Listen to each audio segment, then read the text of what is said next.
삼성 SDI가 국내 3사 플러스 중국 CATL, BYD, 파나소닉 다 합쳐서 유일하게 본격적으로 증설하는 회사거든요.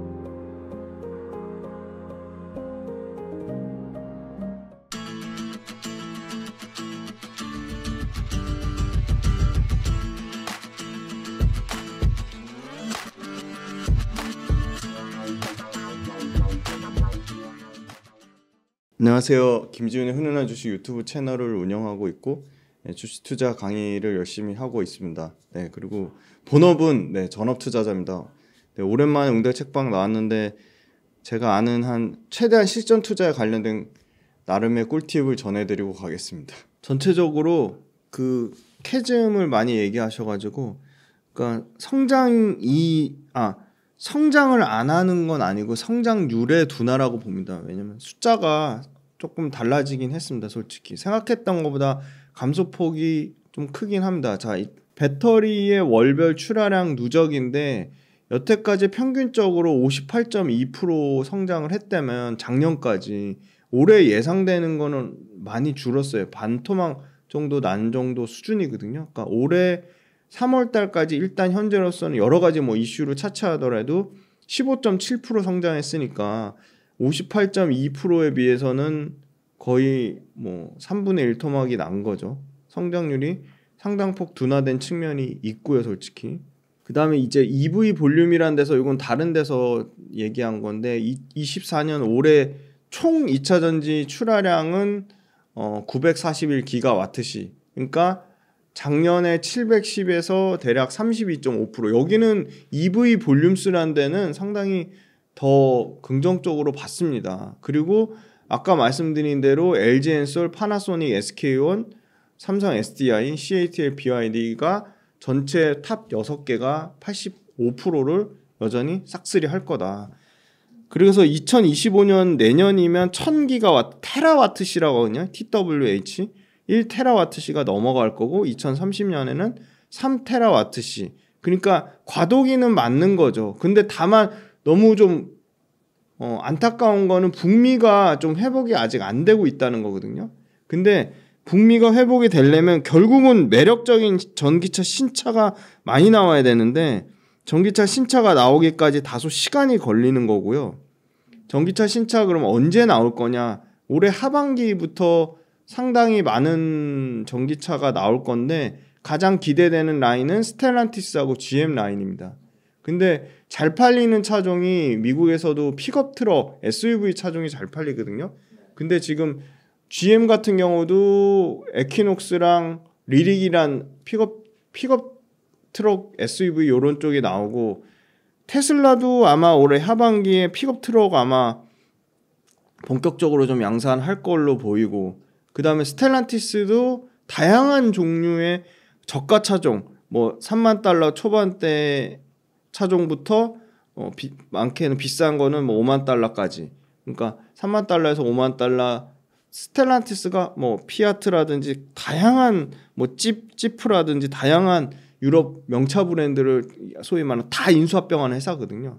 그래서 그런 회사들이 얼마나 신차가 적정한 시기에 빨리 나오냐는 거고, 두 번째는 국내 배터리 업체들의 소위 말하는 투자 관련된 부분이거든요. 투자가 굉장히 중요한데 LG엔솔은 우선순위 정해서 투자 규모랑 집행 속도를 조정하겠다고 했어요. 그러니까 굉장히 조금 속도 조절을 하겠다는 측면을 보면 상당히 좀 부정적인 부분인 건 맞고요. 다만 이제 올해 3분기 하반기에 46파이 원통용 배터리 양산 돌입하겠다고 했으니까 원통용 배터리 기대감 상당히 높거든요. 그리고 원통용 배터리 관련주들은 주가가 좀 좋은 편이고, 삼성 SDI가 저는 계속 좋을 것 같은 게, 삼성 SDI가 유일하게 금액을 줄이지 않고 오히려 올해 삼성 SDI가 국내 3사 플러스 중국 CATL, BYD, 그 다음에 파나소닉 다 합쳐서 유일하게 본격적으로 증설하는 회사거든요. 그래서 헝가리하고 말레이시아 모두 증설을 하고, 그 다음에 미국의 인디애나에 코모도 공장이 있어요. 스텔란티스 합장인데 그걸 앞당깁니다, 시기를. 그래서 삼성 SDI 라인이 제일 좀 주가 측면으로 좋지 않을까 계속 그렇게 보고 삼성 SDI는 오히려 LFP 배터리는 조금 조심스럽다. 중국만큼 가격 못 맞춘다 해서 LG 엔솔은 LFP 배터리 25년도에 양산하겠다고 했고 삼성 SDI는 26년도에 양산하겠다고 했거든요. 조금 소극적인 거죠. 다만 긍정적인 거는 LFP보다는 삼성 SDI는 전고체 배터리 빨리 양산하겠다고 밝혔죠. 그래서 삼성 SDI는 전고체 배터리 기대감 계속 있는 거고 SK온 같은 경우가 가장 어려운 상황입니다. SK온도 LFP 배터리를 26년도에 양산하겠다고 했고 켄터키랑 테네시주 공장 생산 시설 확보하는데 SK 전체 그룹사 측면에서 자금이 50조 정도 확보돼야 되는데 자금 확보에 좀 어려운 측면이 있는 것 같고요. 생각보다 SK온이 올해 1분기 실적 나왔는데 원래는 작년 4분기부터 흑자 전환 예상한다고 했는데 지금 올해 1분기 실적 나온 게 지금 보시면 작년에 4분기 때 186억까지 적자폭을 줄였다가 올해 1분기에 3,315억까지 적자폭을 늘렸거든요. 그래서 이게 흑자 전환 시기가 언제 되냐 문제고 SK온 같은 경우는 주력이 포드인데 포드가 제일 왔다 갔다 하거든요. 신차 공격적으로 하겠다고 했다가 또 다시 연기하겠다고 했다가 감산하겠다고 했다가 막 왔다 갔다 해가지고 그 피해로 SK온이 고스란히 보고 있고 SK온이 그래도 발빠르게 현대기아차 라인으로 전환을 했는데 현대기아차가 SK온의 물량을 어느 정도 줄지 왜냐하면 삼성 SDI가 현대기아차 라인에 신규로 또 들어갔단 말이죠. 그래서 삼성 SDI하고 SK온이 현대기아차 라인에서 상당히 그 소위 말하는 그 경쟁하는 구도고 그런 측면으로 봤을 때는 저는 SK온 그 라인은 좀 쉽지 않겠다 그렇게 보고 있습니다. 관세 관련돼서 하고 그 스텔란티스 차종이 그러니까 M&A해서 거의 그러니까 완성차 업체 7개 이상이 합쳐진 그 어떻게 보면 대형 자동차 이제 OEM인데 스텔란티스 일부 모델에 관련돼서 얘기하신 대로 중국하고 합작하는 부분이 있거든요. 네, 중국하고 합작하는 부분이 있는데 스텔란티스가 유럽하고 북미 중에 유럽에서는 폭스바겐하고 1, 2를 다투는 상황인 거고 북미에서는 현대기아차보다 순위가 떨어지거든요. 그래서 제일 어떻게 보면 24년도랑 25년도에 워낙 많은 완성차 업체들이 합쳐진 브랜드니까 많은 차를 양산을 하는 건데 얘기하신 그런 부분은 좀 우려가 돼요. 사실 중국하고 합작으로 포지션이 커질까. 그런데 그걸 지금 결정적으로 막는 부분이 이 관세 부분이거든요. 일단은 중국이랑 합작해서 할 수 있는 차종 자체가 사실은 엄청 제한적인 하고요. 일단 그 차종 자체가 막 그 드라마틱하게 늘어나긴 좀 어려울 것 같고 관세 쪽 관련돼서 말씀드리면 전기차만 보면 25%에서 100%까지 4배 늘어난다고 했고요. 예. 그다음 배터리가 7.5%에서 25% 이것도 거의 4배 가까이 늘어난다는 거고 배터리 부품도 7.5%에서 25%로 4배 늘어난다는 거고 그다음에 천연 흑연하고 영구 자석이 0%였는데 26년 기준으로 25% 늘린다는 거거든요. 예. 그러면 이것 때문에 그 바이든이 하고 경쟁하고 있는 트럼프는 중국 전기차 100%가 아니라 나는 200% 경쟁적으로 더 부과하겠다고 했거든요. 그래서 결국은 중국 전기차가 지금 102.5%까지 올라가고 트럼프가 따르면 멕시코에서 생산하는 FDA 협정국인 멕시코에서 생산하는 중국 전기차 관세도 200% 올라간다는 거 보면 중국산 전기차가 엄청나게 품질이 좋아서 아니면 엄청나게 뭐 디자인이 좋아서 중국산 전기차가 엄청나게 성능이 뛰어나서 중국산 전기차를 사는 건 아니거든요. 가장 큰 이유는 싸서인데 이렇게 관세가 붙으면 중국산 전기차의 가격 경쟁력이 급속도로 떨어질 거라고 보고요. 다른 국가에 미치는 영향? 관세를 20%만 가정을 해도 중국의 전기차 국가의 수출 중에 미국은 13.6% 늘어나고 한국이 두 번째로 10% 정도 늘어나고요. 생산 증감에서 우리가 중국과 관련된 밸류체인이 있으니까 그 부분에 대해서 빠지는 부분은 4.1% 정도 예상을 하니까 생산 증가보다 수출 증가 효과가 훨씬 큰 거죠. 수출 증가 효과가 큰 거고 유럽은 미국이 있는다고 그냥 가만히 있는 게 아니라 유럽도 사실은 미국과 동일한 27.5% 정도 예상했는데 지금 그거의 2배 올리는 55%까지 고려한다고 했거든요. 그럼 유럽에서도 마찬가지로 가격 경쟁력이 떨어지는 거죠. 근데 심지어 아까 보조금 적용되는 차종만 봐도 너무 그러니까 우리는 삼성 SDI 12종, LG 에너솔루션 17종, SK온 뭐 8종. 근데 중국에 ASC만 뭐 2종. 그것도 합작회사. 그래서 상당히 이 부분 관세 관련된 부분은 오히려 역으로 우리나라 배터리 장착한 회사들, 우리나라 현대기아차 이런 회사들의 가격 경쟁력을 높여주는 효과가 될 거라고 보고요. 전기차 자체가 가격을 뺀 나머지 품질이라든지 레퍼런스라든지 뭐 디자인이라든지 고객의 만족도라든지 이런 측면으로 봤을 때 상당 부분 알려지지 않아서 그렇지 중국산 배터리를 쓴 것도 엄청나게 화제가 많이 나고 그리고 사람들의 만족도나 품질에 대한 검증이 안 돼서 못 믿겠다고 하는 그런 게 상당 부분 있기 때문에 이 가격 경쟁력이 떨어지면 그거에 대한 반사수혜는 우리가 가장 많이 받을 수밖에 없다고 보고 있습니다. 네, 그러니까 지금 상황 어렵다고 했는데 삼성 SDI만 매출과 이익에서 선방을 했거든요. 그러니까 숫자가 다 안 좋은 상황에서 혼자 숫자가 좋았다는 거는 그 회사만의 강력한 경쟁력을 갖고 있다는 거죠. 그리고 업황이 다 좋아지면 그때는 다른 회사들도 다 숫자가 좋아질 텐데 그러면 삼성 SDI는 가만히 있는 게 아닌 거죠. 삼성 SDI 같이 숫자가 더 좋아지는 거죠. 그래서 1분기 실적이 다 나빴는데 LG엔솔 매출이 보시면 23년 1분기에 비해서 2조 정도가 줄었고요.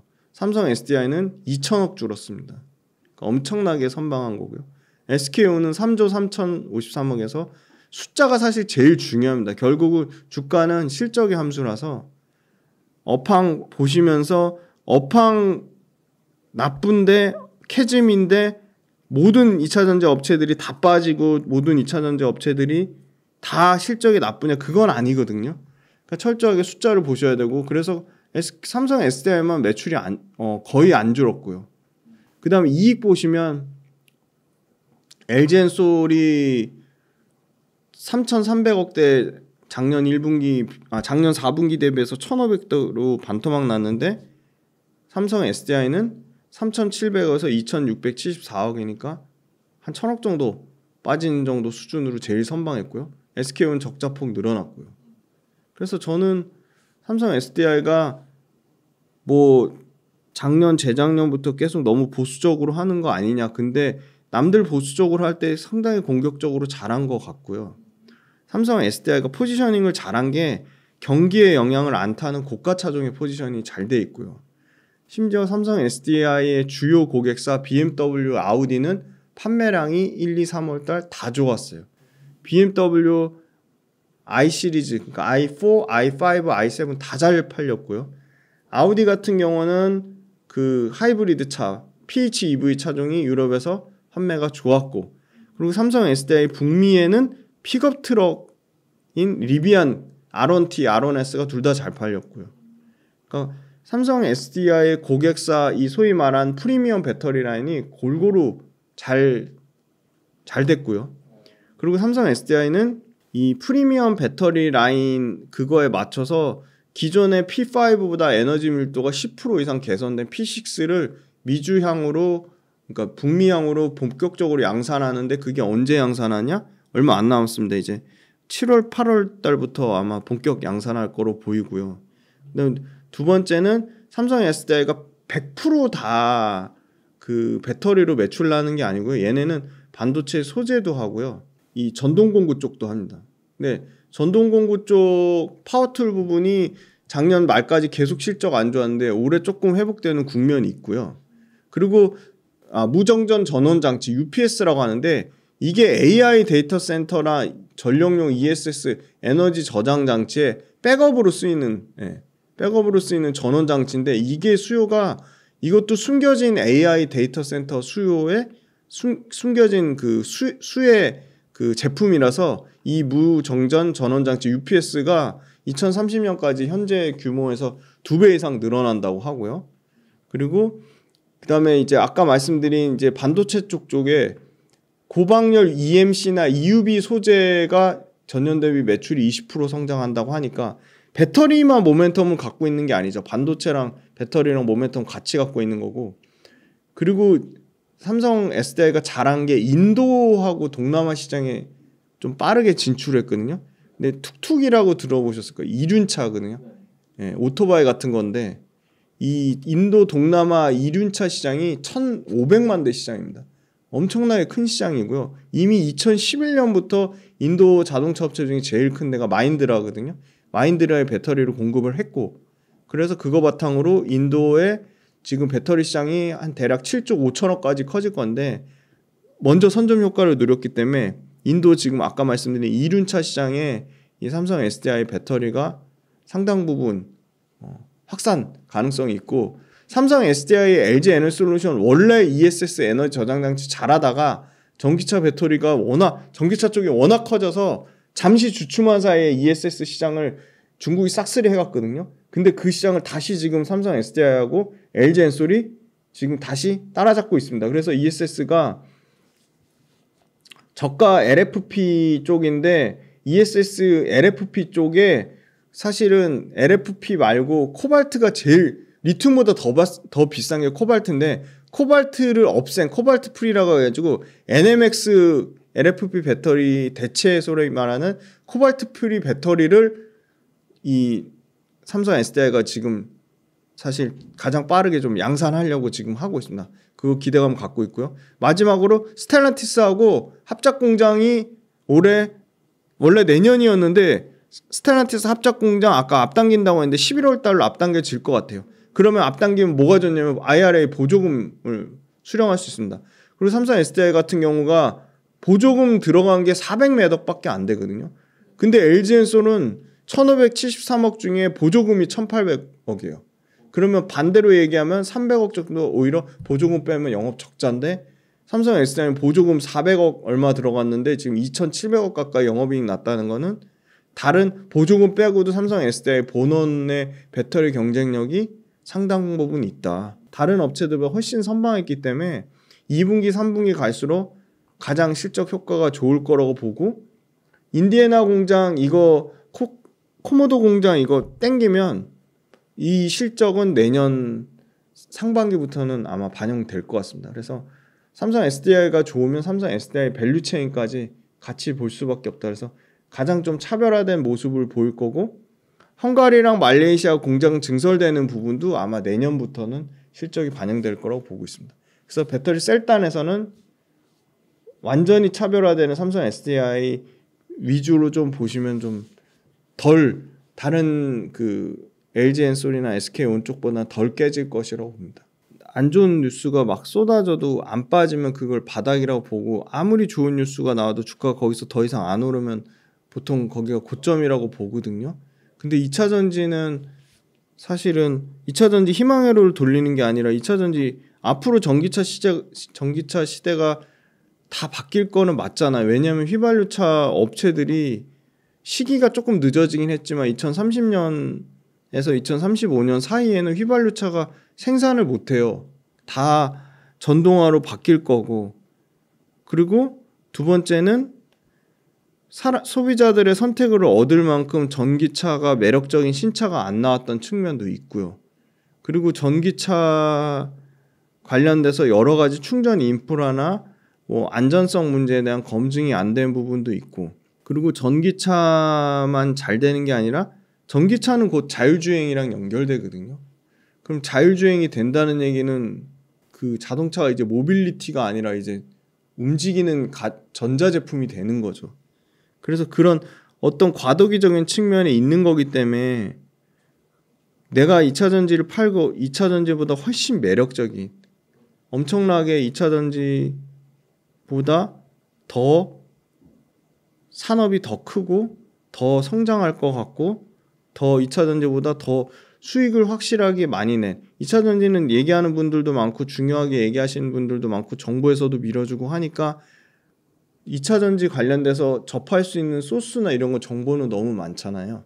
그리고 2차 전지 산업도 너무 큰 산업이거든요. 그러니까 쉽게 말해 2030년까지 2차 전지 산업이 850조에서 1000조 예상하는데 1000조 시장 되는 게 반도체밖에 없어요, 사실은.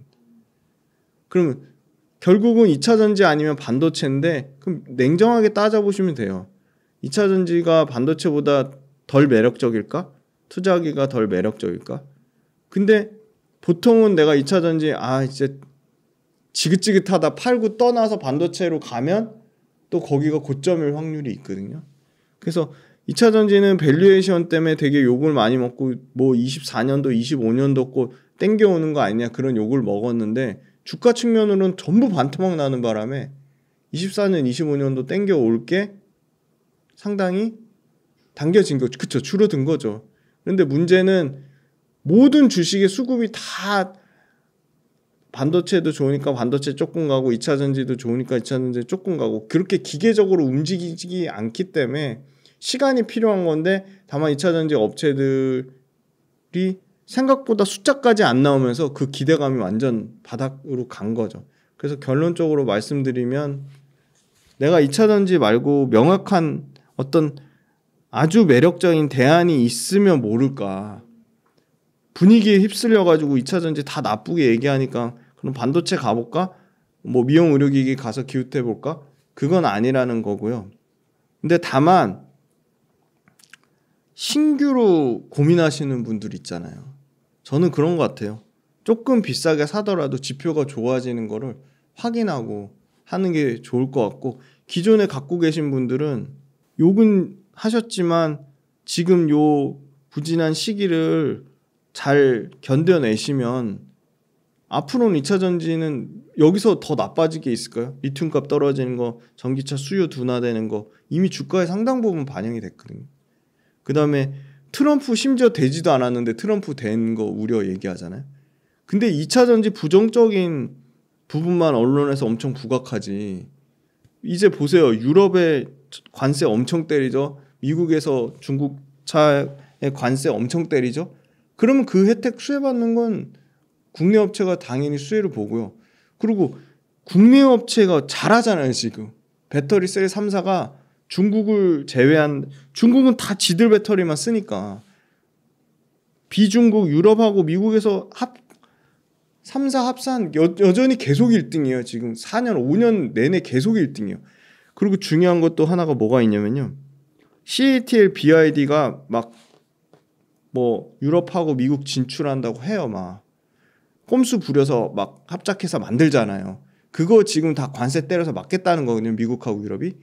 근데 어찌됐건 꼼수로 진출해가지고 한다고 해요. 배터리 뭔가 좀 개발하려고 하잖아요. LG 에너지 솔루션 특허에 다 걸려요. 그러니까 마음대로 막 그렇게 할 수가 없어요.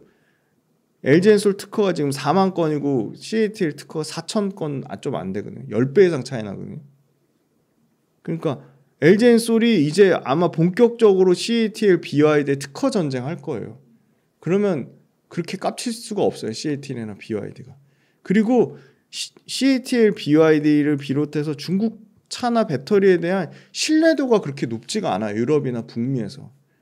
오죽했으면 유럽 완성차 그 소위 말하는 명차 회사들이 중국산 장비 썼다가 도로 빠꾸하고 다른 장비 업체 갖고 오라고 할 정도로 신뢰도가 떨어져 있는 상태고 국내 업체들이 중국 막 LFP 하는데 LFP를 만들 줄 몰라서 그런 게 아니라 안 한 거였던 거거든요. 근데 LFP를 중국 것처럼 싸게 못 만들어도 지금 당장 내년 2025년부터 많이 들어보셨을 거예요. 하이만가, 망간리치, 고전압 미드니켈 이런 LFP랑 같은 가격 경쟁력을 가진 중저가 배터리가 국내 배터리 업체들이 사실 이제 상당 부분 내년에 양산을 합니다. 그래서 그 부분 관련돼서 국내 배터리 업체들이 너무 잘하는데 욕하고 너무 실망만 할 게 아니라 조금 응원해 주셨으면 좋겠고 배터리가 연관된 산업이 엄청나게 크거든요. 근데 배터리 연관된 산업이 엄청나게 큰데 정부에서 지금 열심히 밀어주고 있거든요. 그래서 저는 일종의 요 과도기를 잘 버티면 분명히 좋은 시기가 올 거라고 믿습니다. 네, 양극재 실적이 대부분 다 나왔는데요. 일단은 LG화학부터 먼저 말씀드리면 1분기에 LG화학 양극재 업체 중에서는 손꼽을 정도로 상당히 선방한 것 같아요. 출하량이요 60% 늘어났습니다. 자, 양극재 업체들 출하량 이게 물건 나가는 거는 매달 확인하실 수가 있어요. 이거는 뭐 미래에셋증권 레포트를 참조하셔도 되고 뭐 삼성증권 레포트를 참조하셔도 되고 다올투자증권 레포트를 참조하셔도 되고 다양해요. 아니면 양극재 관련된 수출 데이터 관세청 HS 코드라는 게 있습니다. 양극재 HS 코드 찾아보시면 매월 나옵니다. 그래서 그 지역별로 쪼개실 수 있어요. 청주는 에코프로비엠하고 LG화학이고요. 포항은 포스코퓨처엠, 대구는 LNF 이렇게 확인하실 수가 있어요. 지역별로. 근데 양극재 출하량 전 분기 대비 60% 늘어났다는 거는 그래도 회복이 되고 있다는 거고요. 영업이익 같은 경우가 2,563억. 왜냐면 화학 쪽은 계속 적자니까. 첨단소재 사업부, 양극재가 포함된 첨단소재 사업부가 선방을 하고 있다는 거고요. 화학도 전 분기 1,170억 적자 대비 310억 적자니까 많이 회복이 됐고 첨단 소재 쪽은요 1,420억으로 전 분기 대비 168% 영업이익 올라왔어요. IT 반도체 소재 그다음에 양극재 모두 좋은 상황이면서 수익성이 회복 국면에 있고요. 양극재 출하량이 1분기에 전 분기 대비 60% 늘어났는데 2분기도 20% 늘어나는 수준으로 유지될 것 같아. 근데 문제는 판가입니다. 판가가 15% 정도 빠지는 건데 4월 달에 판가 하락을 멈췄거든요. 근데 이게 추세적으로 이어질지는 좀 지켜봐야 될 것 같고요. 그다음에 LG화학은 또 분리막을 합니다. 분리막 하는데 아까 그 IRA 관련된 그 부분 중에 분리막 코팅은 컴포넌트 구성품, 원재료 원단은 머티리얼즈로 구분됐거든요. 근데 LG화학이 분리막 관련돼서 도레이 일본의 뭐 탑3에 들을 정도로 소재 업체 강한 소재 업체인데 도레이 첨단 소재 이쪽이랑 분리막 코팅 사업을 하는데 원재료 원단 구매 비용이랑 북미에 현지 투자하는 비용이 소위 말해서 코팅 구성품 원재료 원단은 재료 구분돼서 북미 현지 투자할 필요가 없게 된 거죠. 그래서 비용이 엄청나게 절감됐고 분리막을 도레이 합작으로 중장기적으로 15억 평방 스퀘어까지 늘린다고 했으니까 결국은 다 이게 LG 에너지솔루션 북미 법인이거든요. 그러면 분리막 늘린다는 얘기는 LG 에너지솔루션 북미 생산 법인도 결국은 하반기에 정상화된다는 얘기입니다. 그리고 이제 에코프로비엠 보시면 1분기에 매출 선방했다고 봅니다. 전 분기 대비 18% 빠졌고요. 영업이익 흑자 전환했는데 이거는 재고자산 평가 충당금. 야, 리튬 너무 싸게 산 거 나중에 가격 올라가면 그 가격 올라간 것만큼 보전해 주는 건데 이게 재고자산 평가 충당금이 456억이 환입이 되면서 흑자 전환했고요. 야 67억이 이게 무슨 숫자냐 얘기하실 수 있는데 작년 4분기 때 적자 폭이 엄청났거든요. 그거랑 비교해 보시면 분기 실적이 개선 추세가 있는 거고요. 다만 저는 중요한 건 물량인데 SK온 그 포드에 들어가는 거가 재고 조정이 좀 계속 길어지고 있습니다. 그래서 재고 조정 SK온 물량 때문에 상당히 에코프로비엠 실적을 깎아먹고 있고요. 리튬 가격 반등 나오고 있는 거가 반영되는 거는 3분기에 본격적으로 반영되니까 3분기부터는 실적이 완전히 좀 정상화되지 않을까 그렇게 보고요. 에코프로비엠의 SK온 못지않은 큰 고객사 삼성 SDI인데 삼성 SDI 개선되면 당연히 에코프로비엠이 수혜를 받습니다. 그래서 결국은 하반기에 완성차 업체들, 글로벌 OEM 업체들의 매력적인 신차가 쏟아지면 에코프로비엠도 당연히 의미 있는 숫자 변화가 나올 거라고 보이고요. 에코프로비엠도 리튬하고 니켈 쪽에서 계속 광산 직접 사고 있거든요. 광산 개발하고 있거든요. 그러면 이 업스트림 수직 계열화가 가능한 회사가 몇 개나 될 거냐. 에코프로비엠, 포스코 퓨처엠, LG화학 요 정도밖에 없거든요. 그래서 이런 회사들이 계속 수혜를 받을 거고 코스모 신소재가 제일 재미난 회사거든요. 비싸게 산 리튬에 없었어요. 그러니까 작년에 실적이 아예 안 깨졌거든요. 유일하게 양극재 업체 중에 작년에 실적을 보존한 회사인데 올해 아마 LG화학에 들어가는 LG화학 통해서 결국은 GM 예상하는데 LG화학발 GM 단결정 양극재 매출 본격화돼서 실적 상당히 선방했습니다. 매출은 1221억 나왔고 38% 전 분기 대비 증가한 거고 영업이익 53억 나왔는데 양극재 매출이 69% 늘어났어요. 전 분기 대비해서. 양극재 매출만 900억 나왔으니까 그 메탈 가격 하락에 따른 부분이 가장 피해가 적었다.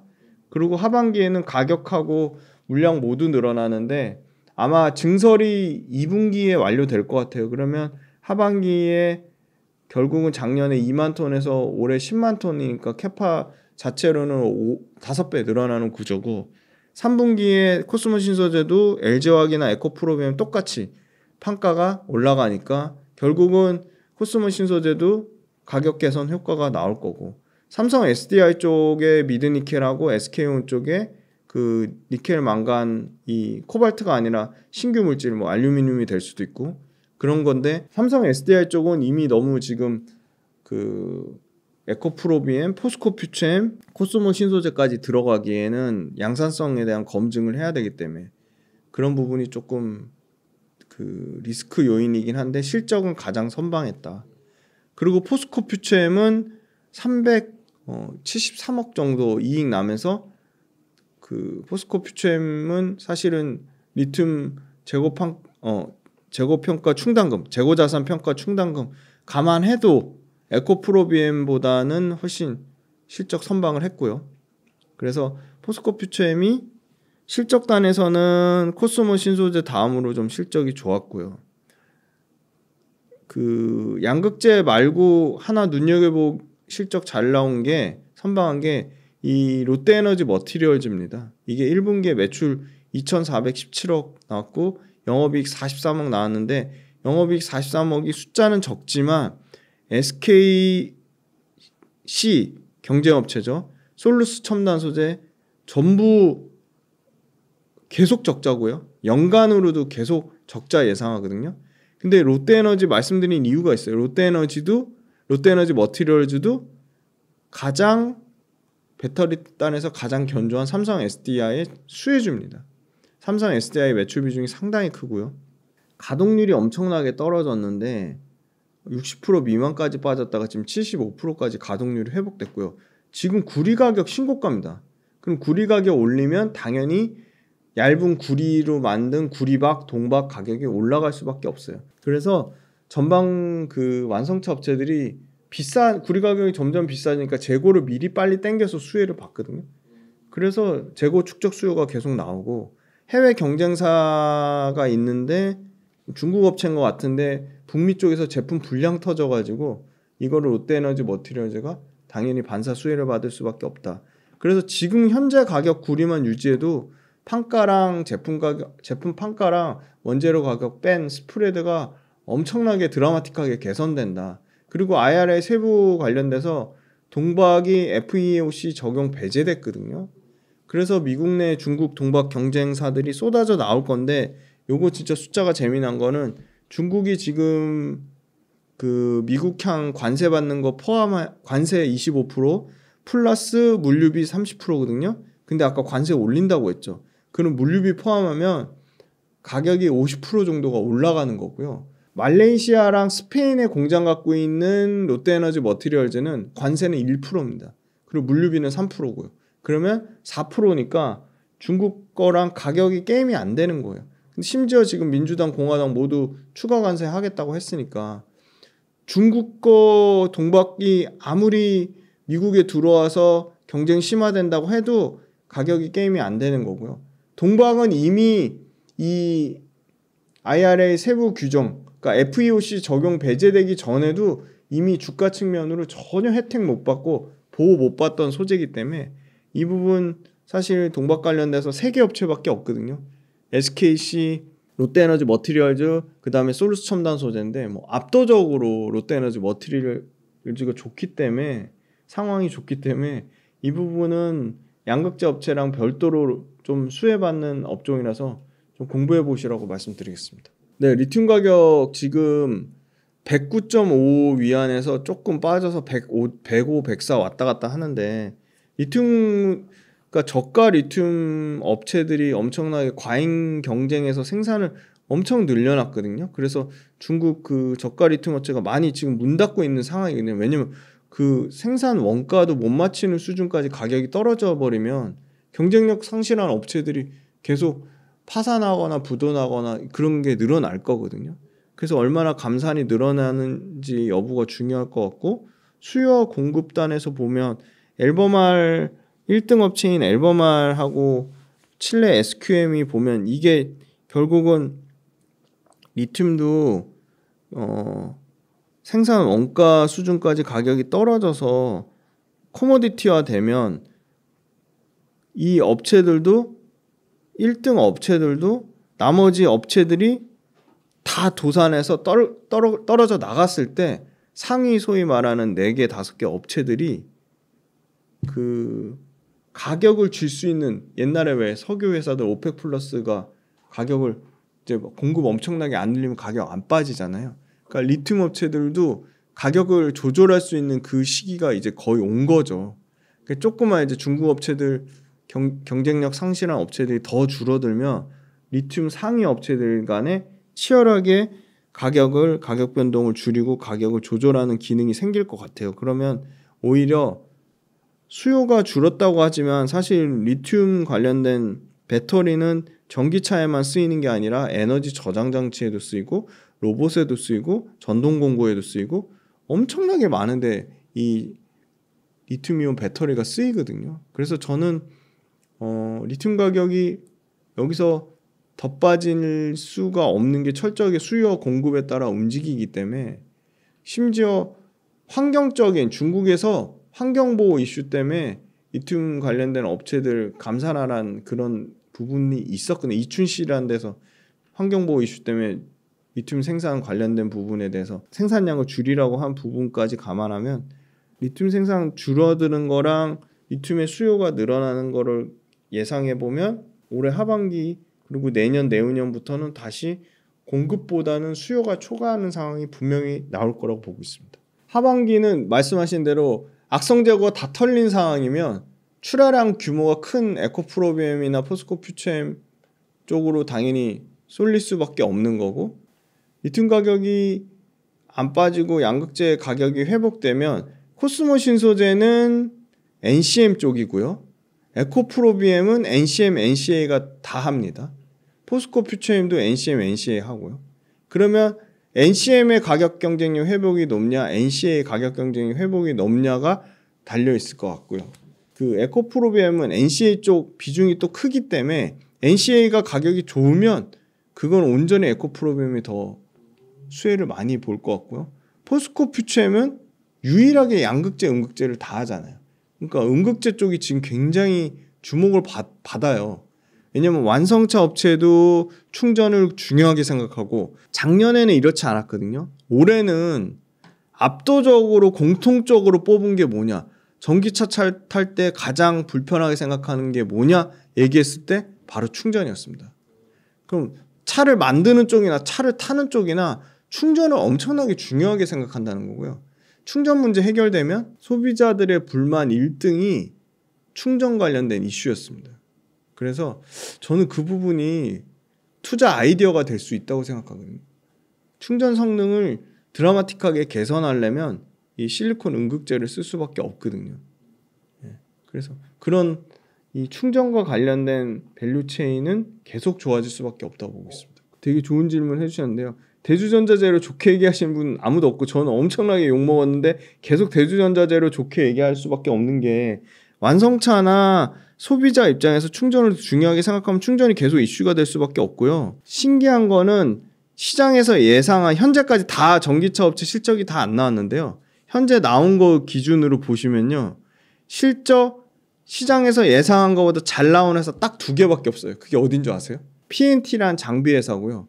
그 다음에 대주전자재료입니다. 그래서 일단 대주전자재료 실적이 나왔거든요. 1분기 매출은 전년 대비 24% 늘어난 463억을 기록했고요. 영업이익은 컨센서스를 20% 이상 초과한 50억을 기록했습니다. 그리고 전년 대비로는 영업이익 2766% 증가했고요. 그런데 중요한 거는 실리콘 응급제인데요. 아직 대주전자재료는 MLCC 이 전도성 페이스트라고 하는 MLCC에 들어가는 가장 중요한 부품. 근데 MLCC 쪽도 심지어 좋아요. 지금 삼성전기 지금 MLCC가 전장용으로 엄청나게 잘 팔리면서 MLCC는 소위 말하는 적층 세라믹 컨덴서라고 전류를 일정하게 왜 우리 댐 열면은 물이 일정하게 분배돼서 나가잖아요. 그러니까 전류를 일정하게 분배해 주는 거예요. 그 MLCC가 잘 팔리니까 이 IT 소재 쪽도 좋은데 실리콘 응급제가 지금 매출이 200%씩 성장하고 있어요. 그리고 가동률은 뭐 거의 95%고요. 그래서 사실은 대주전자재료는 태양전지 소재도 하거든요. 태양전지가 실적 나빠가지고 박살 났는데 실리콘 응급제랑 아까 말씀드린 MLCC 전도성 페이스트가 너무 좋아가지고 지금 아까 매출 이익 모두 턴어라운드 됐고 컨센서스보다 초과했는데 이 대주전자재료 캐파가 작년 기준으로 3,000톤인데 지금 올해 7,000톤, 내년에 10,000톤, 내후년에 20,000톤이거든요. 그러면 실리콘 응급제 국내선 당연히 원탑이고요. 해외로 치면 해외까지 다 감안하면 3등이거든요. 1등이 중국의 BTR이라는 회사고요. 2등이 일본의 시네츠화학입니다. 근데 일본의 시네츠화학은 엄청나게 공격적으로 하지 않는 이유가 대주전자재료 하는 실리콘 응급제 말고 잘하는 IT 소재 쪽이 너무 많아요. 그러니까 엄청 큰 회사예요. 근데 대주전자재료는 실리콘 응급제로 몰빵해서 실리콘 응급제로 완전히 업그레이드 하려는 회사거든요. 그래서 실리콘 응급제 지금 매출 잡아놓은 게 2030년 2조 잡아놨어요. 근데 지금 1분기에 지금 200% 성장했고요. 실리콘 응급제가 조금만 섞어도 성능이 월등히 뛰어나서 기존에 1% 섞다가 3% 섞다가 지금 5%까지 올라왔거든요. 근데 당장 올해 하반기에 들어가는 차종에는 8% 섞으려고 해요. 그러니까 물량 자체가 당연히 늘어나는 거고요. 야, 그 실리콘 응급제 비싸서 비싼 차종에 뭐 포르쉐에만 들어가잖아요. 맞아요. 그랬는데 포르쉐가 올해 페이스리프트 하면서 들어가는 비중을 8%로 늘리고요. 드디어 현대차 아이오닉, 그러니까 대주전자재료 SK온이랑 공급 계약 맺었다고 나왔거든요. 근데 SK온이 만드는 차종은 포드 픽업 트럭 아니면 현대차잖아요. 근데 아이오닉에 들어갔다는 얘기는 차종이 비싼 차종에서 완전 볼륨 차종으로 내려온 거죠. 아이오닉을 비싼 차종이라고 얘기는 안 하니까요. 아니나 다를까 실리콘 응급제 적용 차종 자체가 올해는 최대 9개까지 확대된다고요. 그럼 기존에 2개 들어갔거든요. 아우디 이트론하고 포르쉐 타이칸. 근데 이제 보면 현대 아이오닉, BMW, 그다음에 뭐 기아 EV9이나 EV6, 그리고 이제 BMW 들어가면 뭐 볼보, 스텔란티스, 폭스바겐 다 가능성이 있는 거죠. 그래서 캐파를 그냥 늘리는 게 아니라 다 이런 매출에 대한 그런 그게 있는 거고요. 그쵸? 그게 배경이 있는 거고요. IT 쪽에 들어가요. IT 쪽에 당장 내년부터. 이게 전기차만 기대하는 게 아니라 글로벌 IT사 쪽으로 실리콘 응급제가 드디어 들어갑니다. 그리고 실리콘 응급제 단점 중에 하나가 그거였거든요. 너무 비싸다. 그래서 그 중간 단계에 있는 게 천연흑연이 제일 싸고 천연흑연, 인조흑연, 실리콘 응급제였는데 실리콘 응급제를 2030년까지 절반 이상 떨어뜨린다고 했거든요. 근데 실리콘 응급제 1등인 대주전자재료가 뭐라고 했냐면 자기네들 자체적으로 공정 경쟁력, 원가 절감 해가지고 2030년 훨씬 전에 2026년이나 2027년 정도 SNE 리서치가 예상한 것보다 3년 이상 앞당겨서 지금 실리콘 응급제 가격 절반 이상 떨어뜨리겠다고 했거든요. 자기네들 자체 경쟁력으로 원가 경쟁력하고 생산 공정 기술 개발해가지고 떨어뜨린다고 하면 실리콘 응급제가 예를 들어 30불 수준까지 앞으로 2년 뒤에 떨어지면 지금 인조 흑연이 30불 정도거든요. 그럼 그 같은 가격이면 인조흑연보다 성능이 2배, 3배 차이 나는데 인조흑연을 쓸 이유가 없는 거죠. 그래서 이 회사가 2030년까지 실리콘 응급제 매출만 2조 잡아놓은 게 저는 뭐 허무맹랑한 꿈은 아니라고 보고 있고, 고객사들뿐만이 아니라 소비자들이 당장 충전 이거 어떻게든 해결해 주세요 하는데 충전 인프라가 막 안 늘어나잖아요. 그러면 당장 전기차 자체가 충전 성능이 좋으려면 실리콘 응급제가 많이 쓸 수밖에 없다고 보고 있습니다. 그래서 압도적인 국내 원탑인 대주전자재료가 당연히 앞으로 계속 좋아질 거라고 보고요. 주가 측면으로 보면 2차 전지 회사들 다 빠졌는데 최근에 대주전자재료하고 일부 뭐 율천화학, 삼성 SDI 밸류체인 중에 피로틱스, 필에너지 이런 회사들만 2차 전지 업체들 중에 완전 차별화돼서 주가가 상승하고 있습니다. 그래서 대주전자재료 최근 수익률 보시면 연초 대비해서 뭐 마이너스 수두룩한데 지금 대략 17.7% 상승한 수준이라서 차별화된 주가 모습은 좀 계속 이어질 거라고 보고 있습니다. 네, 일단 지표가 너무 잘 나오면 오히려, 그러니까 지표가 잘 나온다는 거는 물가가 잘 안 잡힌다는 거잖아요. 지표가 떨어져야지 물가가 좀 잡힌다는 거니까 물가 잡혀야지 결국 금리를 내릴 거거든요. 그런데 이 물가가 생각보다 높은 상태를 계속 유지를 하고 있고 CPI가 내렸다는 거는 결국은 물가가 잡혔다는 증거인데 CPI 때문에 지금 금리를 계속 못 내리고 있는 상황인 거거든요. 계속 그 파월 연준 의장이 데이터에 의존해서 금리를 인하하겠다고 밝혔으니까. 그런데 이제 금리를 인하한 부분에 가장 크게 영향을 미치는 게 지금 여전히 계속 높은 부분이 주거비하고요. 최근에 아주 눈여겨봐야 될 게 이제 보험료가 전년 대비 22.6%나 엄청나게 올라가면서 이 보험료가 금리 인하를 막는 상당 부분 그 부정적인 요인이 됐고, 전반적으로 뭐 예를 들어 음식료값이라든지 의료 서비스라든지 교통요금이라든지 뭐 항공요금, 이 슈퍼코어라고 하는 게 그런 서비스를 제외하고도 상당히 많이 올랐고요. 그런데 CPI 예상치보다 떨어지는, 예상치가 0.4%인데 0.3%로 하회하면서 좀 다행이다.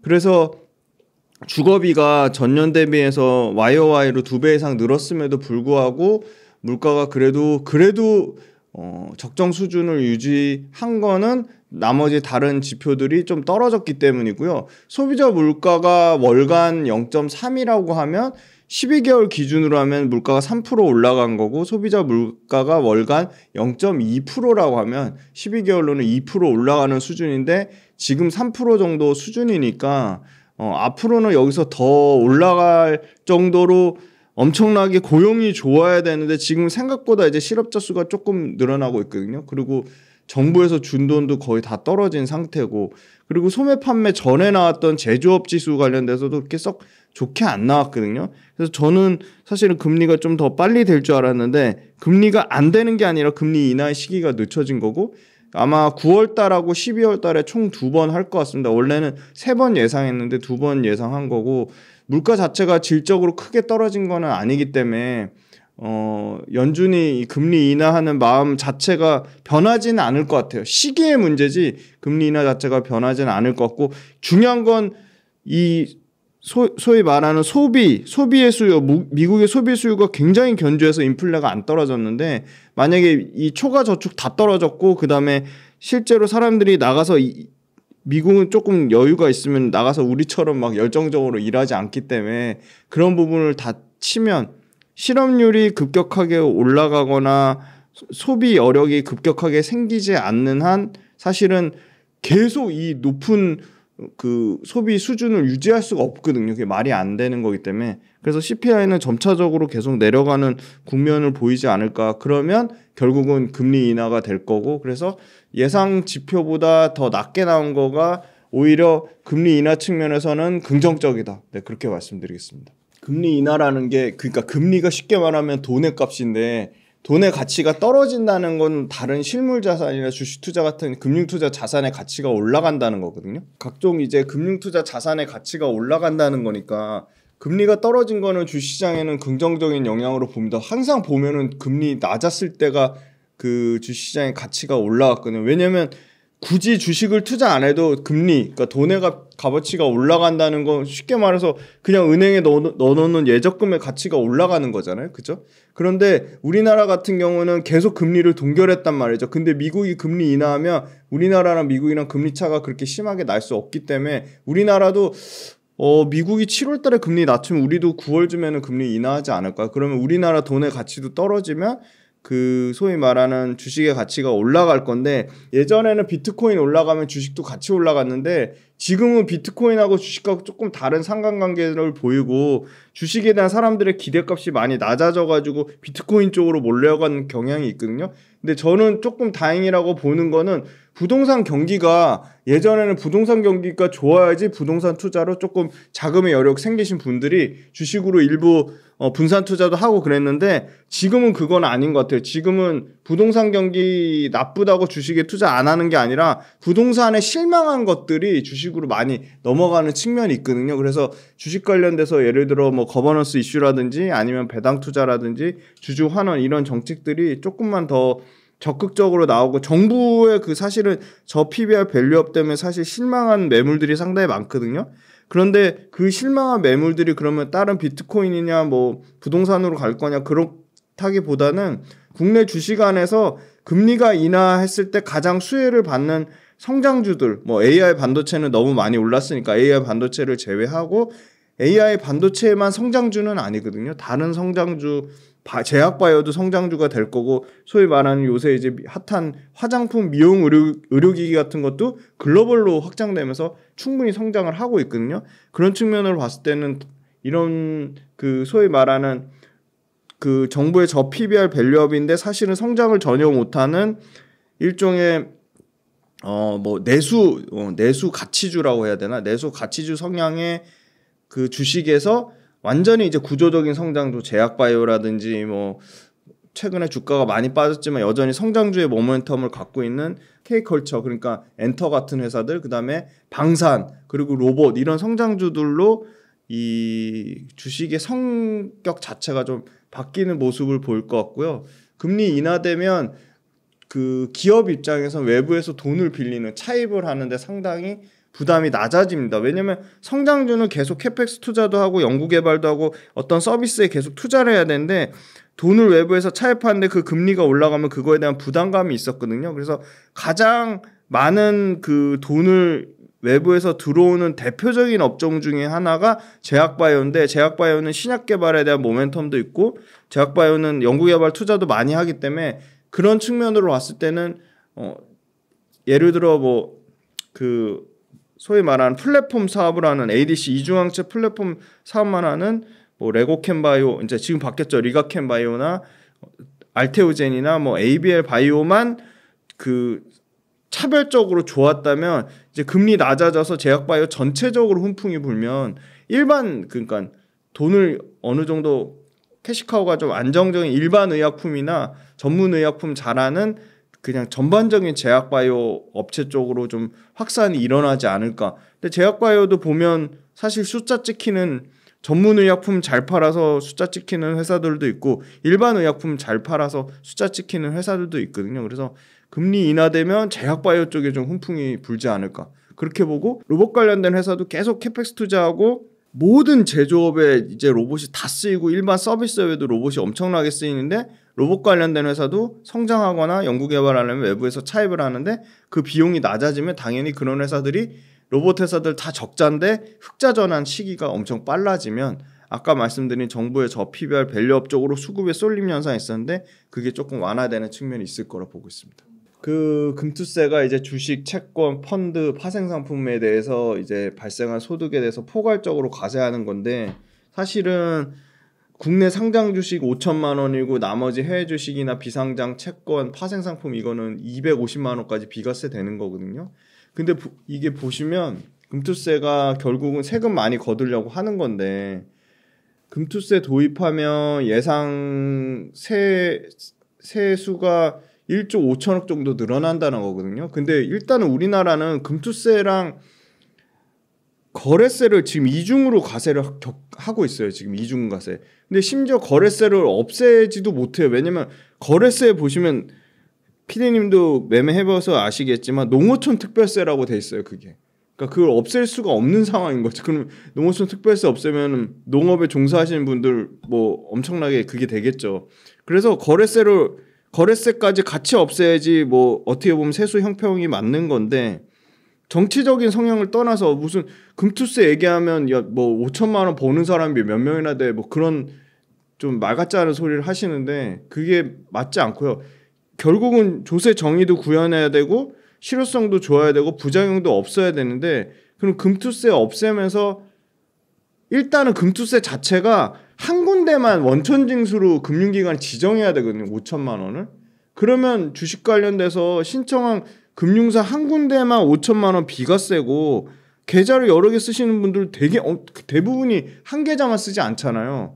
그러면 나머지는 신청 못해서 전부 원천징수로 세금을 다 토해내야 되는 거예요. 근데 개별적으로 여러 가지 증권사를 많이 가질 수밖에 없는 게 IPO 공모주는요 다 개별 증권사가 다 달라요.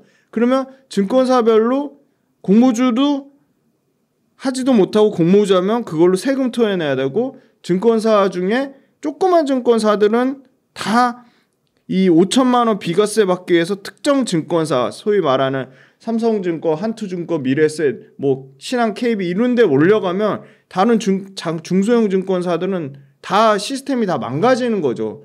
그러니까 증권사 전체적으로도 상당히 불합리한 시스템 위기라고까지는 얘기하기는 어렵지만 다른 증권사들한테 피해를 끼치는 거고요. 내가 원천징수를 신고를 했는데 1월 달에 신고했는데 그럼 그거를 증권사가 갖고 있다가 5월이나 7월 달에 신고를 해요.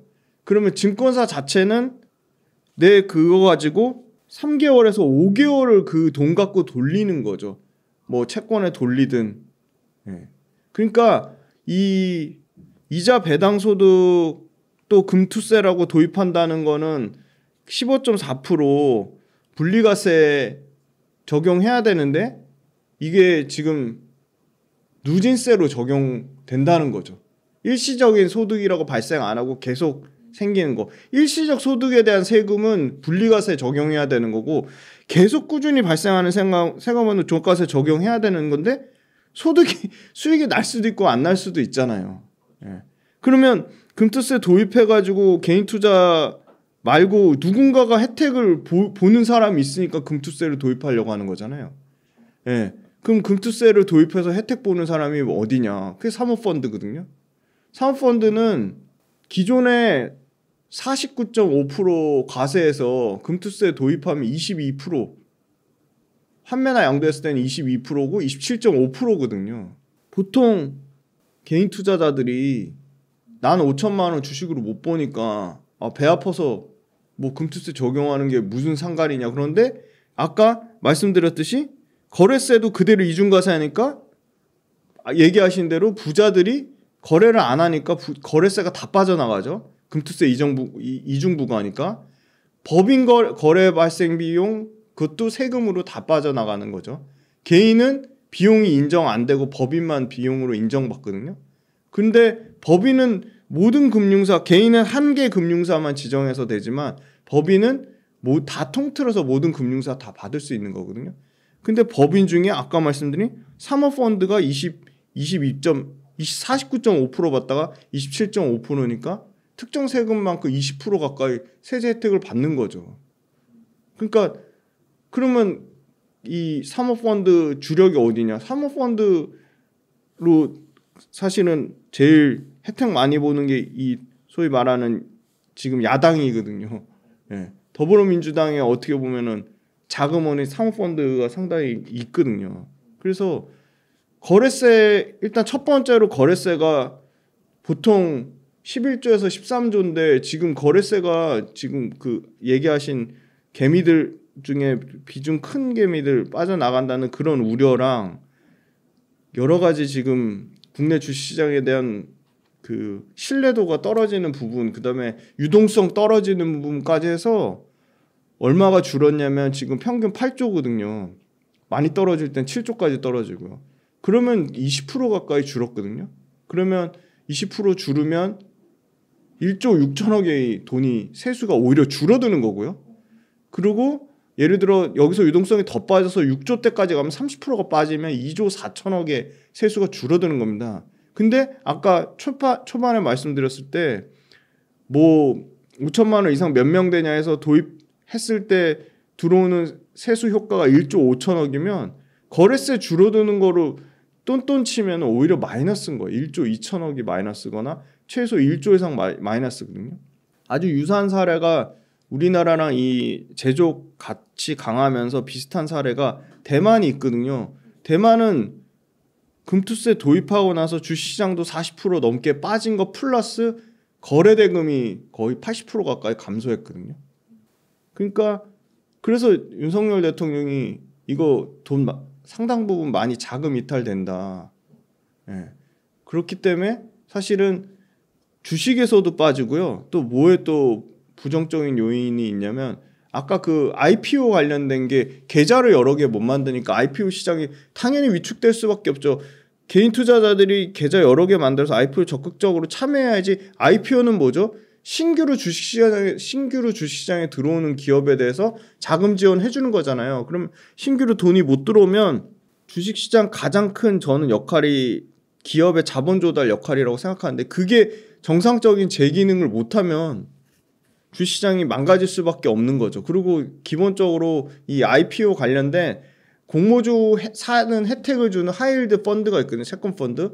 이게 하이힐드 펀드가 트리플 B, 그러니까 등급이 낮은 채권을 사야 되는데 하이힐드 채권 펀드 쪽으로도 이 세금으로 이 자본 차익에 대한 세금으로 이 하이힐드 채권 펀드가 불이익을 받으니까 채권 수요 자체도 떨어지는 거죠. 근데 채권은 사실은 이 소위 말하는 어떻게 보면 제로섬 게임인데 채권에 대한 부분까지 혜택을 토해내야 된다고 하면 채권도 안 하죠. 채권으로 공모주 펀드, 그러니까 하이힐드 채권 펀드를 통해서 공모주 혜택도 못 받으니까 공모주도 당연히 안 하겠죠. 아까 증권사, 특정 증권사 내가 말하는 5천만 원 혜택, 그러니까 한 증권사로 몰아야지 5천만 원 혜택 받을 수 있다는 거거든요. 그 한 증권사로 몰면서 나머지 계좌들이 다 죽은 계좌가 되니까 작은 증권사들이 문 닫을 위기에 생기는 거죠. 그리고 결국은 개인 투자자 말고 금투세로 혜택을 보는 거는 사모펀드가 혜택을 보는데 사모펀드는 기업들이 싹쓸이 하는 건데 그 기업들 뒷배경은 지금 야당인 더불어민주당이 솔직히 그걸로 어떻게 보면 자기네들은 다 국회의원들은 다 사모펀드로 3억 이상 내는 사모펀드로 다 그렇게 하잖아요. 그리고 부자 감세 뭐 서민 감세 이런 얘기 하는데 부자들 사실 못 살게 굴고 괴롭히면 그게 결국은 다 돌고 돌아서 일반 시민들한테 피해가 와요. 예. 그러니까 난 못 버니까 나는 주식으로 5천만 원 못 버니까 배 아프다 얘기하실 게 아니라 이게 결국은 돌고 돌아서 피해가 개인 투자자한테 오는 거죠. 채권 할 때도 불이익 받죠. 공모주 펀드 해서 하이힐드 채권 펀드 할 때도 불이익 받죠. 그리고 요새 채권 투자 유행인데 채권의 유동성도 급격하게 줄어들어요. 같이 줄어듭니다. 그래서 조세정의 구현도 안 되죠. 실효성도 떨어지죠. 부작용이 생기는데 그럼 이런 세제 혜택적인 부분을 충분히 보완해가지고 분리과세를 적용한다든지 아니면 개인만 이렇게 그걸 받지 않게 똑같이 아까 말한 사모펀드, PF 또 똑같이 더 내야죠. 세금 더 내야죠. 그렇게 만들어야죠. 그리고 누진세 적용하면 안 되는 거고 그 특정 기간 동안 소위 말하는 그 국세청에 납부 신고하는 기간 동안 증권사나 이런 운영하는 데서 그거 갖고 돈놀이 안 하게 그것도 막아야죠. 제도적으로. 그런 게 제도적으로 다 포함되어야지만 그걸 거래소도 농어촌 특별세 때문에 없애지 못하는 것도 말이 안 되는 거죠. 그럼 거래소도 투명하게 없애야 되는 거죠. 지금 이중과세 적용하는 거니까 이게 지금 5천만 원 초과 이익 난 사람이 1%밖에 안 된다. 이거 자체가 이게 말이 안 되는 거라고 생각합니다. FEOC 쪽 가장 기대감 컸던 게 전액이죠. 전액하고 그 분리막의 소재 쪽인데 전액은 이미 그 기대감이 선반영돼서 올라간 측면이 있고 분리막 소재에 들어가는 거는 상당 부분 중국 업체들이 미국에 이미 진출이 돼 있거든요. 그래서 경쟁 우려가 있는데 차종별로 저는 다르다고 봅니다.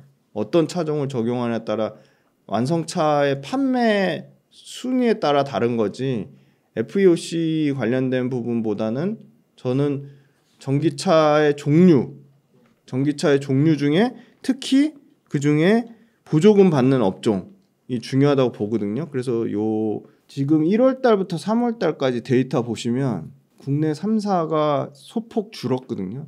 LG엔솔 이게 성장률이 그래도 LG엔솔도 평균 20% 이상 성장률이 나왔는데 지금 1분기 누적으로는 7.8% 성장률 나왔고 점유율이 소폭 떨어진 13.6%거든요.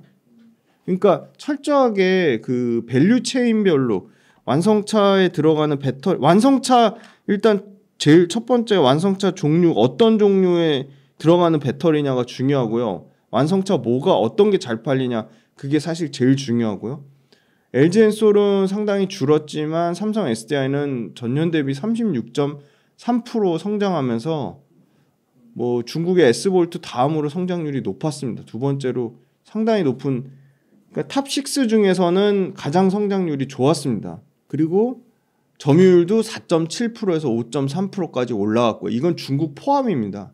그리고 SK온 같은 경우는 상당히 역시 포드의 그 픽업 트럭 라인이 부진해서 그거에 직격탄을 받아서 8.2% 성장률이 감소했고 심지어 순위도 5위였다가 6위권으로 떨어진 거죠. 그래서 삼성 SDI의 약진이 상당히 눈부시다. 그리고 비중국권으로 보면 삼성 SDI의 점유율이 10.8%, 11%까지 올라갑니다.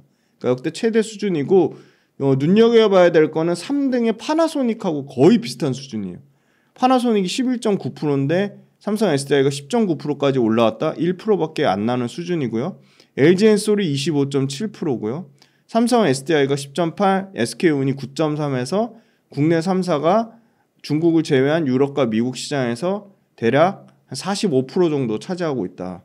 그리고 CATL하고 BYD가 있는데요. CATL 27.5%, 1.1% 정도 점유율이 올라갔는데 BYD도 올라갔죠. 점유율이 같이. 그래서 BYD랑 CATL 합산 대략 30%니까 비중국에서는 여전히 앞서고 있는데 격차가 줄어드는 거는 좀 우려할 만한 요인이에요. 근데 다만 출하량 기준으로 하지 말고 매출 기준으로 하면 또 달라집니다. CATL 점유율 1등인데 매출 기준으로는 5% 가까이, 출하량 기준으로는 36%에서 매출 기준으로는 30%로 6% 줄어들고요.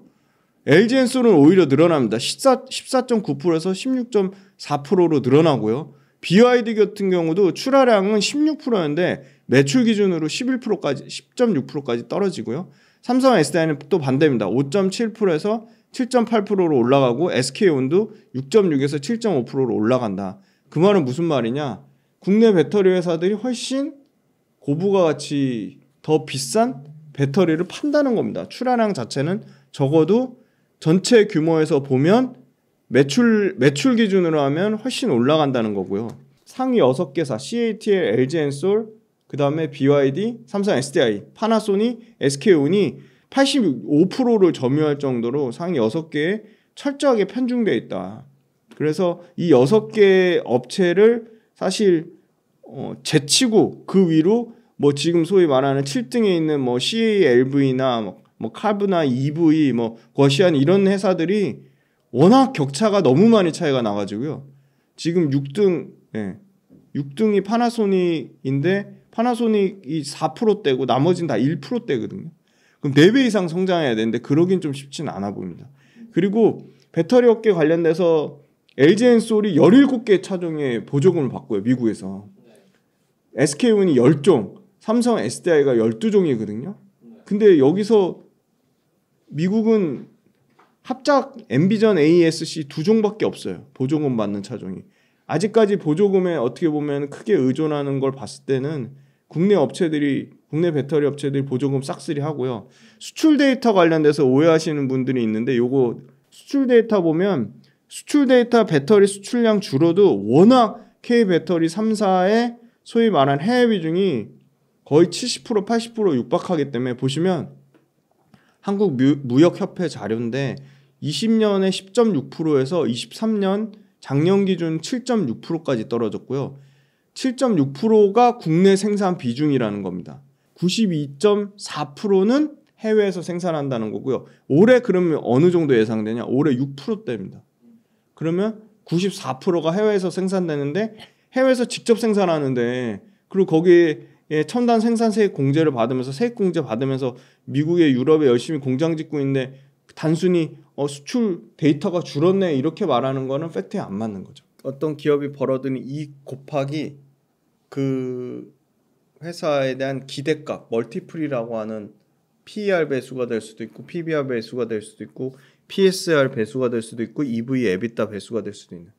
주가는 되게 심플해요. 그 회사가 벌어들이는 한 주당 순이익 곱하기 그 회사에 대한 사람들의 기대값 멀티플인데 화장품은 중국에 대한 의존도 때문에 야 중국 망가지면은 화장품 회사는 다 박살나는 거야. 미용 의료기기는 생각보다 사람들이 별로 관심이 없어서 멀티플이 낮았는데 요새 조금 사람들이 관심이 생기기 시작한 거죠. 근데 사람들의 관심만큼 이익이 더 빠르게 올라가는 거예요. 그러니까 이익은 이렇게 막 가고 있는데 사람들의 관심은 조금밖에 안 올라와요. AI 반도체는 이익도 좋아져요. 이익 좋아지는데 이익 좋아진 만큼 사람들의 관심이 너무 높아요. 같은 수준으로 올라온 거고 미용 의료기기는 최근에 주가는 많이 올라와서 관심도가 생겼지만 불과 한 달 전까지만 해도 미용 의료기기 관심이 아무도 없어요. 왜냐면 제가 알아요. 미용 의료기기를 제 유튜브 채널에 올리면 사람들이 안 봐요. 사람들은 2차 전지 아니면 반도체, 로봇 조금 관심 있고 심지어 화장품 조회수가 뭐 2,000도 안 돼요. 그러니까 너무 속상한 거죠. 그런데 사람들의 기대값이 많이 안 올라오는데 이익은 막 저만치 막 앞서간다? 그럼 이 회사는 사람들의 기대값만 좀만 올라오면 주가가 완전 2차 전지처럼 갈 수 있는 상황이 되는 거죠. 그러면 투자하기 제일 좋은 상황인 게 뭐냐면 이익은 계속 막 올라가는데 화장품이나 미용 의료기기처럼 사람들 기대값 낮은 거거든요. 반대가 제일 안 좋은 거죠. 사람들 기대값은 엄청 뻥튀기 해놨는데 이익이 못 쫓아와요. 그럼 주가는 떨어질 수밖에 없는 거거든요. 그런 측면으로 봤을 때 화장품하고 미용 의료기기는 아직까지 사람들의 기대값이 막 2차 전지나 반도체나 뭐 핫한 소위 말한 정부의 저 PBR 밸류업처럼 기대값 멀티플은 낮은데 이익은 굉장히 가파르게 개선된다는 거고요. 말씀 주신 아주 구조적인 큰 변화가 있는데요. 중국에 대한 의존도를 국내 업체들이 상당히 급격하게 낮추면서 그 부분을 미국하고 동남아시아, 유럽으로 확산했다는 거예요. 근데 이 수출 데이터가 말해주는 게 뭐냐면 중국에 대한 비중이 57%까지 갔다가 지금은 중국에 대한 포지셔닝이 26%대까지, 그러니까 50%대에서 20%대까지 엄청나게 떨어뜨린 거예요. 근데 반면에 보시면 다른 나라 보시면 미국이나 동남아나 일본이나 유럽은 연간 50%씩 성장하는데요. 미국이 특히 80% 성장했고요. 재미난 나라 중에 유럽 중에 네덜란드는 300% 성장했어요. 동남아가 대략 한 55% 정도 성장했고요. 그러니까 비중국 평균 때린 게 지금 53% 성장했으니까 엄청나게 성장한 거고요. 유럽 70% 성장했고 미국 92% 성장했고 일본은 원래 잘하던 나라인데 37% 성장했어요. 동남아 35% 성장했고. 그러니까 골고루 성장을 잘하고 있다는 거고요. 그리고 화장품 하면 프랑스거든요. 대한화장품산업연구원에서 화장품 통계를 냈는데 가장 치열한 데가 일본이거든요. 까다롭고. 근데 일본에서 미국 말할 것도 없고 뭐 미국이 1등이니까 미국 빼고 일본에서 22년도 2년 전부터 프랑스, 그러니까 일본 사람들이 프랑스 화장품 수입하는 거 금액, 우리나라 화장품 수입하는 금액을 22년도에 제쳤고요. 지금 일본 화장품 수출액이 8억 6,056만 달러로 전년 대비 8% 이상 증가하면서 일본 쪽에서 상당히 선방하고 있다. 그래서 4월 달 전체 수출 동향으로 보면 화장품 수출이 전년 대비 27% 증가하면서 숫자가 굉장히 좋아지고 있다는 거고요. 그 다음에 이제 두 번째는 중국 조금 말씀드리면 중국은 판매 채널이랑 판매 브랜드별 간의 차별화가 극심해진 거죠. 그러니까 예전에는 중국의 뭐 최대 오프라인이라고 할 수 있는 티몰에서 브랜드가 잘 터지면 그게 대박이 났었는데 이제 티몰은 오히려 화장품의 그 총 거래액이 11% 감소했고요. 그중에 특히 우리가 잘 아는 색조 쪽은 6% 정도 감소를 했고요. 그런데 이 티몰이 줄어든 게 어디로 다 넘어갔냐? 뭐 인스타의 대항마라고 하는 틱톡으로 다 넘어갔거든요. 틱톡은 지금 화장품 성장이 GMV가 33%고 색조 쪽은 36% 엄청나게 성장했는데 틱톡은 재미난 게 이 티몰은 100% 다 소위 말하는 에스티로더, 로레알 다 이런 다 글로벌 브랜드가 싹쓸이했는데 여기는 틱톡 같은 경우는 국내 LG 생활건강에 뭐 더후 그리고 중국 업체들 프로야 중국 프로야 화장품 그다음에 갑자기 이름 생각 안 나. 중국 로컬 업체들이 상위권으로 막 올라오고 있어요. 그래서 틱톡 판매 순위에 들어가 있는 중국의 현지 브랜드가 성장한다는 건 뭐냐면 거기 뒤에 만드는 위탁 생산하는 OEM 업체인 코스맥스, 한국콜마 이런 회사들은 사상 최대 실적을 갱신할 수 있는 거죠. 주요 화장품 업체 1분기 수익을 보면 아모레퍼시픽이 올해 830억 영업이익 기록하면서 작년 실적 뛰어넘었고요. 작년 1분기. 그 다음에 LG생활건강도 작년에 1459억에서 올해 1510억으로 당연히 영업이익 개선됐고요. 애경산업도 154억에서 165억으로 개선됐고요. 자, 코스맥스 중국 조금 회복됐다고 하니까 어마어마하게 실적이 개선됐어요. 138억에서 455억 4배 가까이 영업이익이 늘어났고요. 1분기 기준입니다. 한국콜마 120억대에서 324억으로 3배 가까이 실적이 개선되면서 브랜드 쪽보다는 그 ODM 위탁 생산하는 ODM 업체가 수혜를 받았고요. 그 밑단에 있는 회사들 실적은 사실 어마어마합니다. 그 밑단에 이제 CNC 인터내셔널, 뭐 VT, 코스메카 코리아, 클리오 이런 회사들은요 매출과 이익이 모두 55%씩 성장하는 진짜 말 그대로 폭풍 성장하는 모습을 보여주고 있습니다.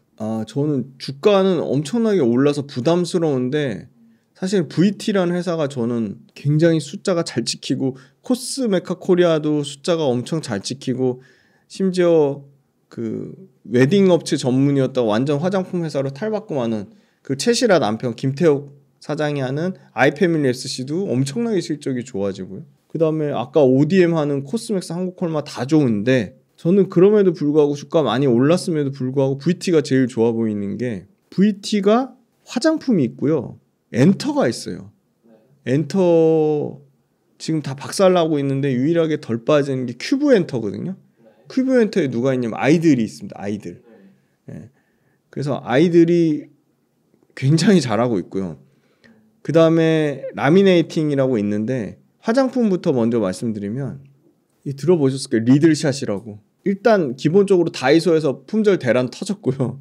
이제 올리브영 막 들어가기 시작하거든요. 근데 올리브영의 소위 말하는 저가 라인만 들어가. 이게 100 시리즈, 300 시리즈, 700 시리즈, 1000 시리즈 이렇게 있는데 지금 다이소에 깐 거는 100 시리즈만 이제 테스트 일단 해서 산 거고 300 시리즈, 700 시리즈, 1000 시리즈가 들어가면 당연히 더 비싼 그건 거죠. 근데 기본적으로 그냥 다이소 올리브영 들어가면 매출이 그냥 100%씩 성장하는데 1분기 때 이미 작년 연간 매출 뭐 워낙 작년에 조금 들어가기도 했지만 작년에 54억 올리브영에서 매출 난 게 이미 올해 1분기 때 올리브영 매출 포함해서 지금 111억을 그러니까 작년에 2배 일단 매출 뛰었고요. 그리고 리들샷 비중 자체를 전체 화장품 매출의 60%까지 그러니까 리들샷이 잘 팔리니까 거기에 그냥 집중 그걸 했고요. 올해 올리브영 들어가는 게 이제 1380개인데 이거는 제일 싼 저가 100 시리즈니까 300 시리즈랑 700 시리즈가 아마 500개에서 1000개까지 들어갈 것 같거든요. 근데 리들샷 전용 매대가 없어요. 그 말은 무슨 말이냐면 아직 리들샷 나온 지 이제 1년 될까 말까인데 아직 이제 독립적인 제품 카테고리도 매대 리들샷 전용 매대도 설치 안 할 정도로 아직 그렇게 홍보가 안 된 거죠. 근데 근데 이 회사 재미난 거는 일본에 먼저 진출했어요. 그래서 일본에서 이미 완전 초대박이 터져가지고 일본에 작년 거의 7월 달에 대출해가지고 일본의 오프라인 몰 같은 쇼핑몰 같은 건데 거기 돈키호테라고 있는데 돈키호테랑 편의점에만 2만 개 넘게 이미 들어가고요. 일본에서는 지금 일본 전 지역에서 판매 폭증한 게 지금 거의 8, 9개월째 지금 사실 나오고 있고 한국은 이제 올리브영 이제 까는 시작이니까 한국에서도 외형 성장 나올 거고 그리고 이 리들샷 같은 게 장점이 뭐냐면 화장품인데 성별하고 나이 불문하고 다양하게 엄청나게 수요가 늘어나고 있다는 거고요.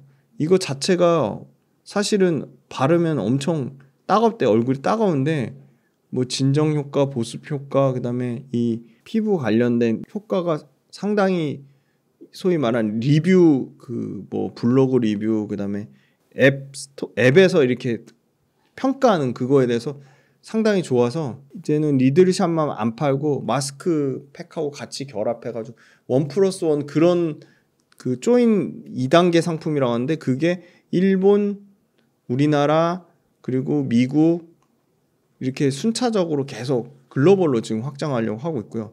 중국은 지금 위생허가 진행 중인데 아마 그게 빠르면은 당장 하반기부터 매출 나올 거라고 보고 있고 미국도 올해 매출 예상하고 있기 때문에 이제 전체적으로 리들샷이 글로벌로 다 터지는 국면인데 국내는 아직 시작도 안 한 거고 일본 터졌고 지금 중국하고 미국 기대하는 상황이고요. 그리고 리들샷 같은 경우가 아까 매대 전용 매대 없는 것도 말씀드렸지만 리들샷 그 비슷한 형태의 유사 제품이 없어요. 그러니까 이 리들샷 분명히 잘 팔리니까 그거 베껴서 유사 제품 나올 거거든요. 그럼 리들샷만의 그런 시장이 새로 신규 그런 리들샷 관련된 카테고리가 형성되면 그때부터는 더 본격적으로 시장 파이가 엄청나게 커질 거라고 봅니다. 그래서 실적을 봤더니 이 회사가 올해 2분기에 화장품 쪽 매출만 연간 130% 성장하고요. 일본이 50% 성장하고 국내가 한 대략 200% 300% 성장하고 중국이 한 150% 성장해서 올해 아마 화장품 이익으로만 연간 뭐 950억 정도 예상을 하거든요. 근데 PER 내년 PER로 보면 10배 정도입니다. 주가는 엄청 올랐는데 밸류에이션 매력은 있는 것 같아요. 같은 요 정도 사이즈 나오는 950억 일단 나오는 회사가 사실은 신규 상장 APR이라는 회사가 있거든요. 코스메카 코리아, CNC 인턴은 일단 900억대가 택도 없이 안 되고요. 아이패밀리 SC 마찬가지고. 근데 뭐 이 화장품으로만 950억 1000억 가까이 나는 회사 VT랑 견줄 수 있는 데가 APR이라는 회사인데 시가총액은 2.5배 차이 납니다. 이익은 500억 차이 나는데 시총이 2.5배 차이 나면 APR이 너무 비싸거나 VT가 싼 건데 저는 VT가 주가는 올랐지만 연초 대비 50% 올랐거든요. 근데 주가 오른 것만 보지 마시고 주가 오른 것보다 이익이 더 빠르게 올라가잖아요. 그래서 화장품 쪽에서는 저는 VT가 가장 좋아 보입니다. 네, 일단 미용기기 좀 짧게 업황 말씀드리면 미용기기 소비하는 연령대가 떨어지고 남자가 엄청 미용기기 많이 하거든요. 그래서 지금 일상생활에 지장도 없으면서 통증도 없는 거, 안 아픈 거 그게 비침습, 뭐 채소 침습 요 트렌드거든요. 근데 과거에는 이 대표적으로 써마지랑 울세라라고 해가지고 너무 아팠던 거예요. 그리고 시간도 오래 걸리고. 근데 그거를 완전 갈아엎은 게 가격도 엄청 싸면서 안 아프고 효과도 좋은 게 클래시스의 슈링크 원텍이라는 회사의 올리지오가 완전 이걸 대중화했거든요. 바늘로 안 꽂고 바늘로 찔러지 않고. 그런데 그게 3년간 연평균 50% 성장했는데 성장률이 오히려 둔화되지 않고 있고요. 지금 이런 에너지 기반의 미용 의료기기 회사들의 이익률이 엄청난 게 좋습니다. 그 이유는 소모품 때문에 그래요. 소모품은 장비 파는 것보다 마진이 훨씬 좋은데요. 소모품 마진은 대략 제일 적은 게 55%에서 많게는 65%, 70%까지 올라갑니다. 그런데 소모품의 매출 비중이 제일 크게 올라온 게 클래시스입니다. 그리고 클래시스가 사실 전체 매출이나 이익 규모로도 제일 커요. 미용 의료기기 단에서.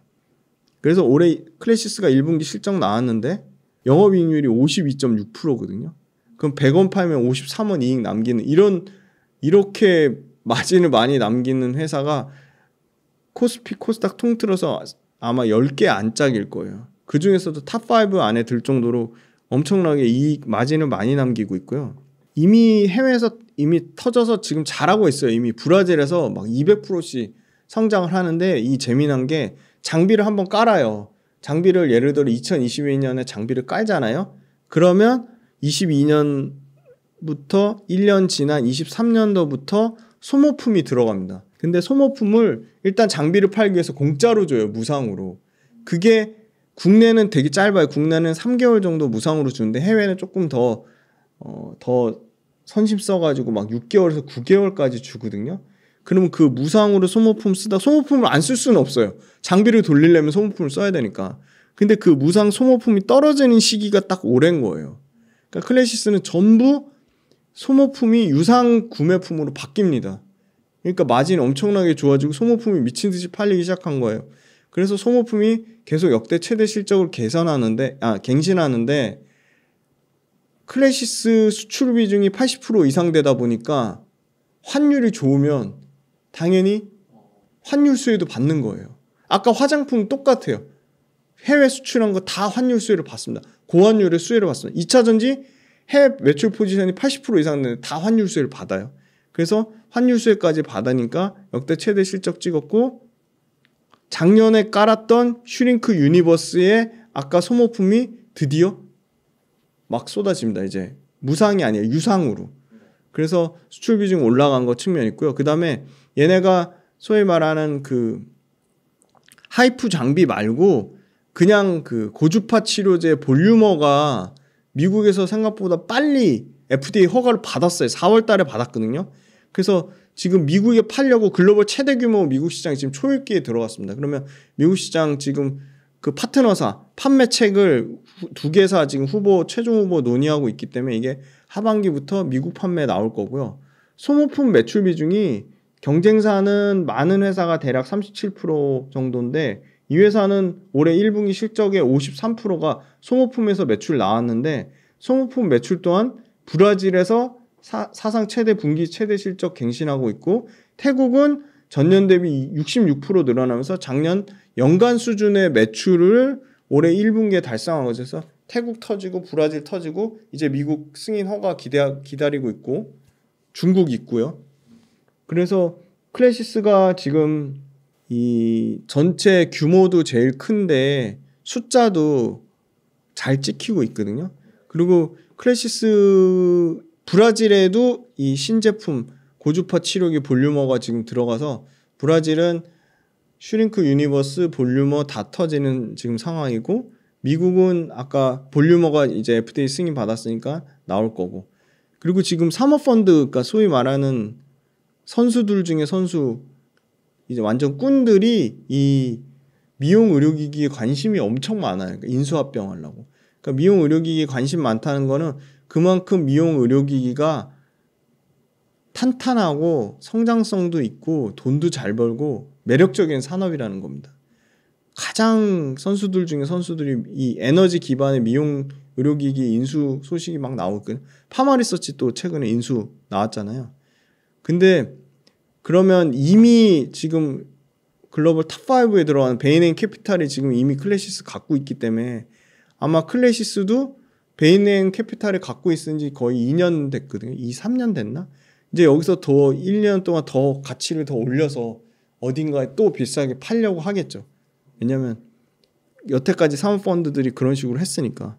그리고 아까 말씀드린 것 중에 빠진 게 슈링크보다 이 고주파 장비 볼류머가 가격이 2배 이상 비싸요. 볼류머 한 대 팔면 슈링크 2대 파는 효과가 있으니까 그런 측면으로 보면 고부가치 상품을 잘 팔고 있고, 그래서 저는 미용 의료기 쪽에서는 뭐 매출 사이즈로 보나 모멘텀으로 보나 그 뭐 외국인 기관들이 좋아하는 수급으로 보나 클래시스가 압도적으로 좋아 보이고, 그 다음에 이제 뭐 후속주자로 열심히 따라오는 게 원텍, 제이시스 메디칼, 비올 정도인데, 원텍, 제이시스 메디칼 중에 어떤 게 매력적으로 보는지 기준을 삼으시려면 소모품 비중이 얼마나 올라오는지, 그 다음에 해외 국가가 얼마나 더 많이 더 쪼개져서 다변화되어 있는지, 그리고 각 국가별로 이 허가를 받아야 되거든요. 그 승인 허가 받은 국가가 어디가 더 많이 있는지 그걸로 포지션을 맞추시면 좀 좋을 것 같습니다. 지수가 크게는 안 빠져도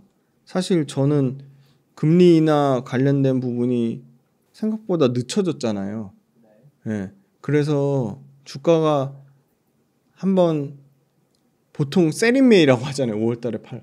근데 지금 이미 5월 많이 지나서 5월달에 생각보다 주가 그러니까 지수 자체 말씀드린 거예요. 크게 안 빠져서 9월달 추석 전에 6월달부터 8월달 사이에 한 번은 조금 출렁임이 있을 것 같거든요.